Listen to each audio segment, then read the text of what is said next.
Welcome. We're here at a panel discussion. We've got some great karaoke industry executives here. Hal Kenny from Good Sounds Entertainment in Knoxville.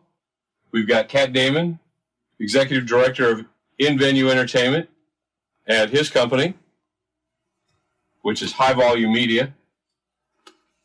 Confuse me with all these big words. Joanie Lilly from Joanie's Karaoke and DJ Service in Pittsburgh, PA. Yeah, she's got her terrible I have to represent somebody. Represent. And lastly, we have Alan McDonald. He's the Executive Director of Talent Quest National Karaoke Contest. Now let's get started. What are you guys ready to rock and roll? Yeah. Absolutely. Let's do it. Just don't sing on me, okay? Not yet. All right, guys. What do you think is the current state of the karaoke industry? Where are we? I think there's a lot of confusion in the industry. There's a lot of misinformation. There's a lot of good information that gets ignored, and there's a lot of misinformation that doesn't get ignored, that people need to do their homework and figure out what's right and what's not right. We need to band together as hosts and enlighten our singers as to what it's a moral thing. It's a legal issue, but it's also a moral thing. We do to enlighten them as to what is the right thing that we're allowed to do.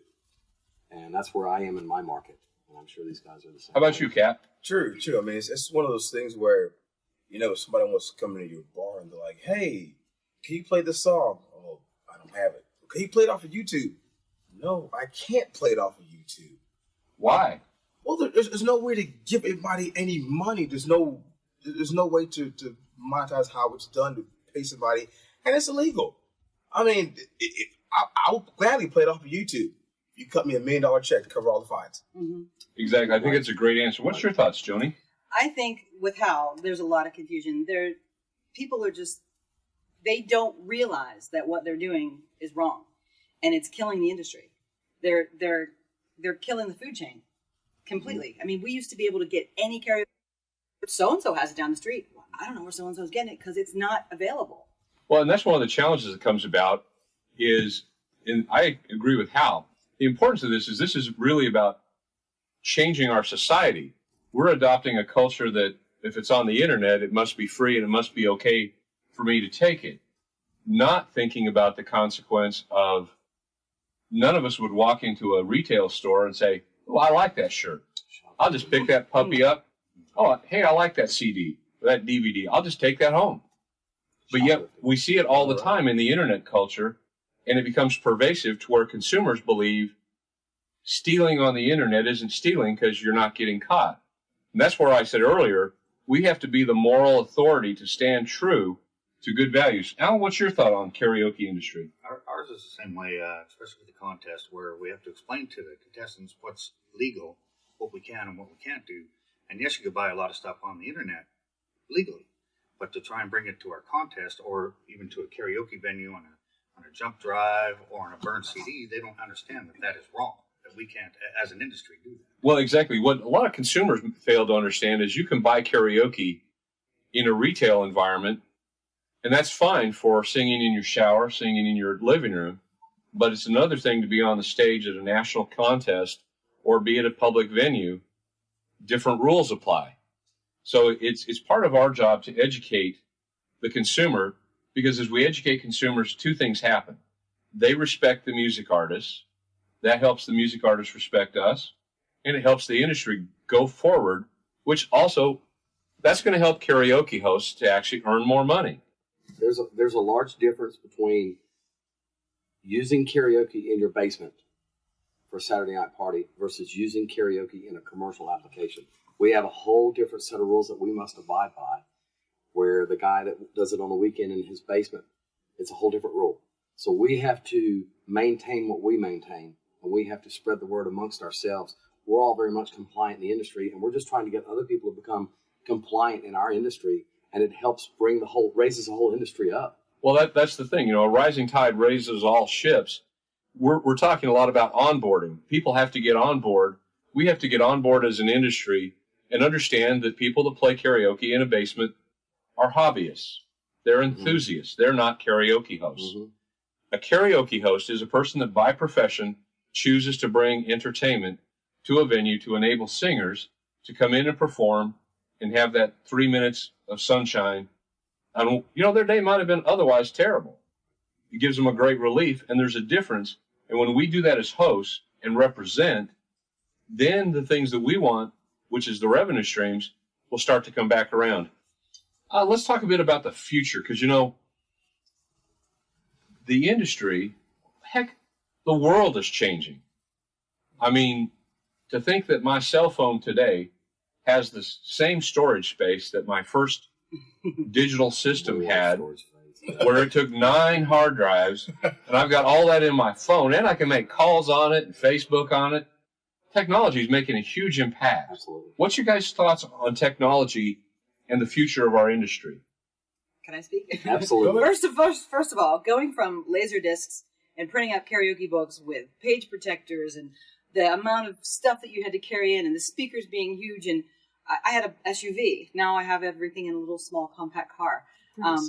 That's not a Prius, but it's a Toyota. Actually, Scion. Anyway, so it's great in that respect. It's helping us, and we have the availability and the power to get a song quickly. Normally, you pull out 4 people's discs ahead of time and have them lined up, and then, can I change my song? And you're like, okay.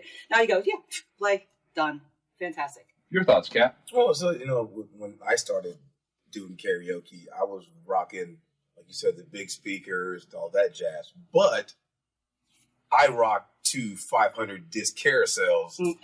And, once you put those things sideways, you look up, so you got 14 discs out of place. Mm-hmm. You dig it through there. 45 minutes later, the show is already rolling. You're like, oh my God, my disc is backwards.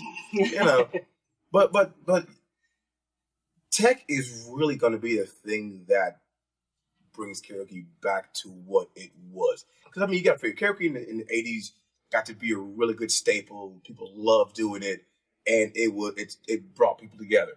I think it still does. Just like most music does. Yeah.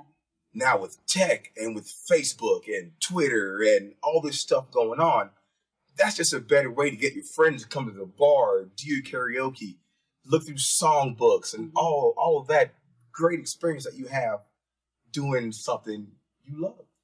What's your thoughts, Hal? I think the digital age has helped us and it's hurt us. It's helped us in making our job much easier as a host. Oh, yeah. You're lugging around the Laserdisc like myself, and then going to CDs and going through the books and then dropping the CD and the CD breaks, so you can't play the song, have to get the CD replaced. Now it's on a digital format. Loading in a 30-singer or 40-singer rotation, which is not uncommon. It takes no time to do it and changes. It makes the show run easier. It makes your rotation quicker. When your rotation is quicker, your singers are happy because they get to sing a lot more. The downside to it is they come in holding a phone and said, hey, can you play the song that I've downloaded off of YouTube? Can you plug it into your computer? I want to sing this. I want to sing this song. Well, we have to take the moral high road and go, I'm sorry, I can't play that because I can't play that. And that happens more often than not. And unfortunately, it happens in the younger generation because they've grown up on nothing but the internet. We didn't have the internet when we were in school. Heck, we didn't even have pocket calculators a lot of times.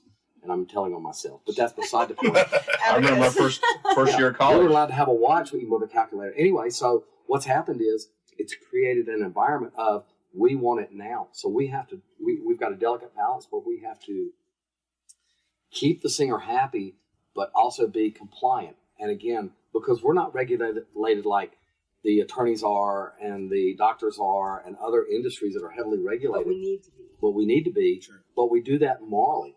And we regulate because none of us would want the federal government getting involved in our space, would we? No, we have enough. I think there's enough stuff going on. The last thing I would ever want is for governmental regulations coming.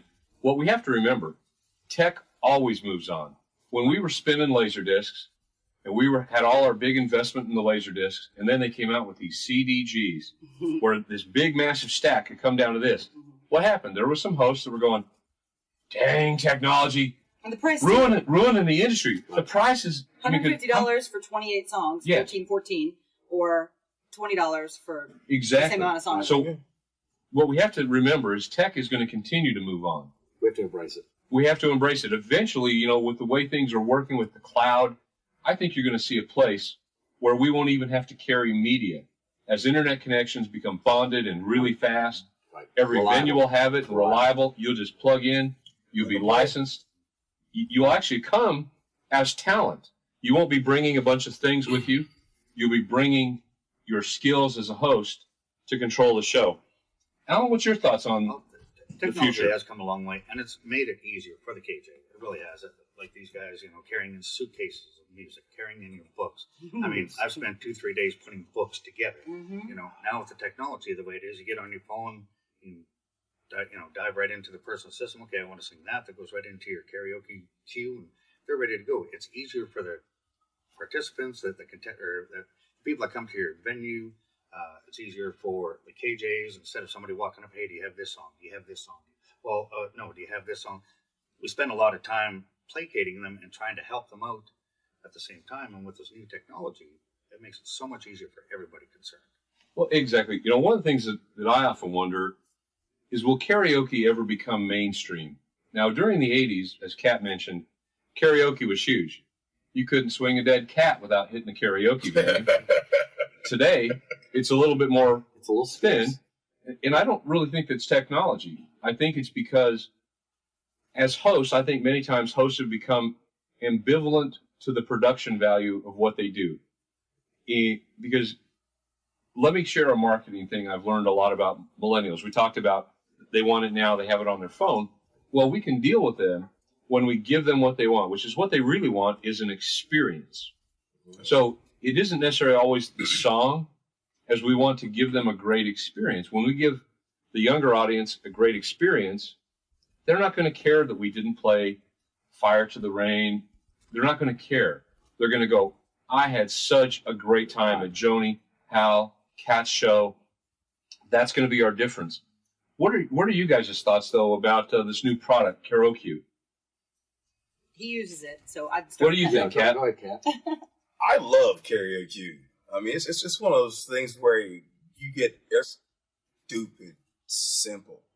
I mean, it's one of those, you just look, somebody grabs their phone, they sign up, hit enter. You don't say a word to them. The only time you talk to them is when they come on the stage. But don't let that be the hindrance for the product. You can still interact with the people. It just helps you save time on dealing with them going, do you have this song? Do you have that song? No, I don't. It cuts that straight out. So it's just from you to me and you to the stage. So I can concentrate on your vocals, your sound, and what the crowd is looking forward to hear after you sing or while you're singing. I have a question. Answer. Is it possible that, like, because I work a lot of college bars, is it possible that kids would be like, I'm signing up my buddy Dave, and send you Dave's request, and Dave's singing like a virgin but doesn't know? Do you get that?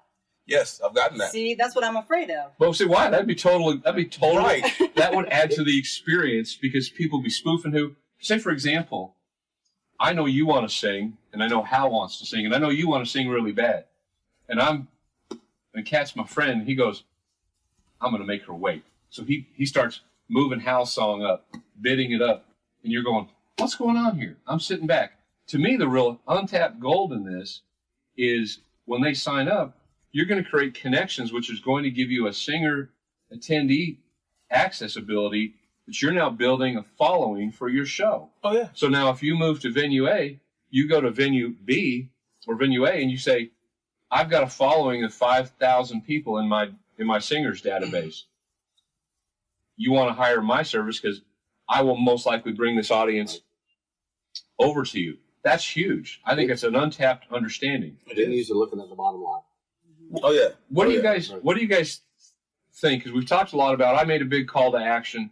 What do you guys think about that? What can karaoke hosts do right now today, to shift our industry? Because we need a quantum, global, 12.0 earthquake shift. Start an active conversation. Take everything you know and start over again. And start asking questions and start trying to relearn what you think you know. You probably know a lot, but start asking questions. Don't just suppose. Mm-hmm. And you can reach out to any one of us. And I want to segue into something real quick. Joanie and I are starting a YouTube channel that's going to kick off within the next 10 days. Production has been, we're trying to get there. It's going to be a YouTube channel called Karaoke Q&A, and it's going to be available on a YouTube stream, and you can also we're going to talk every week about a different subject about the industry from the KJ standpoint. Yeah, and we're going to help questions and you'll be able to, exactly. You'll be able to send in questions. Our email address is karaokeq and then the letter NA@gmail.com. And you can go ahead and start sending questions in now. And we're going to be talking, like I said, different subjects about performance, about product, about new products. We're going to do a review on karaoke. We're going to do some other things and talk about software and if you've got an issue in the industry. So wanted to throw a quick plug in anything for that. You want us to address. Exactly. Catt, what's your thoughts? What can karaoke hosts out there today do today, this next week, to make an impact in our industry? Well, like Hal did say, we all do need to get together and open a discussion. I mean, because this industry, it's something, it's not going anywhere. As long as strong KJs stay solid and we all learn the tricks of the trade that we need to know and train our baby DJs that are coming up to do what we do, the way we do it, and with as much passion as we do have for this industry. I mean, because you got to figure, we live karaoke. It's what we do. It's how we feed our families. This is our living. Full-time jobs. It's not, this is not a hobby job. No, I mean, I'm not sitting in my basement banging it out like you were saying earlier. I mean, this is what I do. I'm a resident at a bar. That's what I do. What's your thoughts, Joanie? I was thinking what you were saying earlier, and the whole karaoke queue thing and the karaoke cloud. I think with the technology, the way that it's going, wouldn't it be wonderful if the customer can, like, say they want something that you don't even want to have in your library, and they want to sing it. If they are able to buy it on the cloud or another legal site, and you're able to, since you're streaming it anyway, if you can stream from theirs and play it, I mean, there's in the realm of possibility. The one thing that I'm kind of excited about is to get KJs connected with this contest, because imagine if we had a national karaoke contest. Alan is the originator of the first American-based World Karaoke Contest. Imagine if we had that an event at Caesar's Palace in Las Vegas, and the audience has 4,000 karaoke hosts and karaoke singers. This becomes a powerful message to consumers. The karaoke is viable. Tell us a bit about what your thoughts are going forward with the contest, because hearing about it today was news to me. All right. Well, we just bought the contest 3 years ago. I've been part of it since 2003. It's been going since 2000. We keep making changes to it, and our biggest change that we're trying to get is to the KJs and the venues. The biggest thing that we're having problems with is making sure that we find KJs that are legal. It's in part of our contract that they have. They tell us that they are legal. We don't know if they are. We can't drive from Oklahoma to Pennsylvania or Oklahoma to California every day to check it out. But we do have people that will go around. But our biggest thing is we want to get everybody on the same page. We want to get everybody legal out there. So when somebody goes to their venue and sings a song, I know it's available that they can sing it at our contest.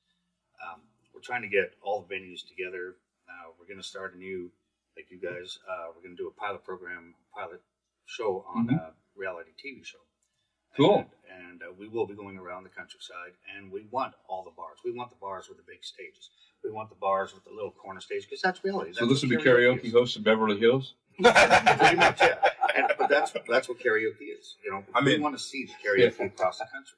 Well, I think it's an excellent thing. And getting to your point of legal hosts, that's one of the goals that Phoenix Entertainment Project Partners and Digitrax Entertainment and the American Karaoke Host have in common, is the desire to create a compendium of legitimately vetted, verified legal hosts.